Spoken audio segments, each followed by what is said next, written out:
Hello, church. It's so good to be with you guys again, even though it is virtually. And today we're going to carry on in our devotional series through James. As you will remember, on Tuesday, we spoke about why it was weird for James to say something like, count all suffering as a joy, because of the depth of the suffering that they were going through at the time. And I hope that it encouraged you as we looked at that. But now today, we're going to look at how we can do that. How can we come to count all suffering as joy? And James didn't leave us high and dry. He did give us some tips as to how to do this. So we're going to be reading from verses 2 to 4 of chapter 1, and James says this: "Count it all joy, my brothers, when you meet trials of various kinds, for you know that the testing of your faith produces steadfastness.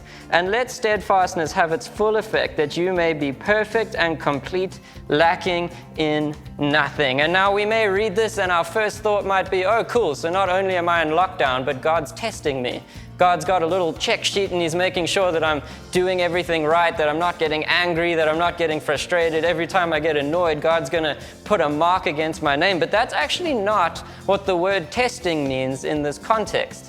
In this context, the word testing actually refers to the purification process of silver. You see, what used to happen is that blacksmiths would take silver, and in order to polish that silver, they would put it into very hot oil. They would leave it in that oil, and as the silver was left in the oil, all the impurities would float to the top. They would be removed from the silver and float to the top of the oil. Every so often, the blacksmith would take the silver out of the oil, and the way that he would check if the silver was polished is by seeing if his reflection was clear in the silver.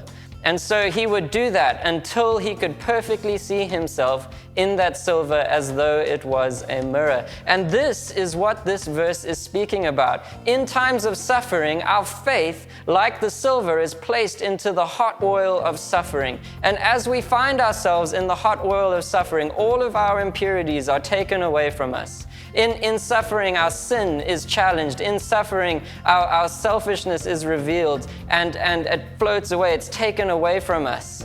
And every time that our suffering ends momentarily, that's God's way of taking us out of the oil. And every time that we are taken out of the oil, every time that we get respite from suffering, the image of God is more clearly reflected in us. So in this time of suffering, we can count it as a joy because we know that when this time is over, we will be a greater and clearer reflection of the ultimate blacksmith, Jesus Christ. In this time, he's making you look more like himself. It says that once this is done, we will be perfect and complete, lacking in nothing. I want to encourage us that God is not taking away from us in this time, but he is giving to us. It says we will be lacking in nothing. God is giving us all that we need to fulfill our purpose, and that is to look more like Jesus in the world.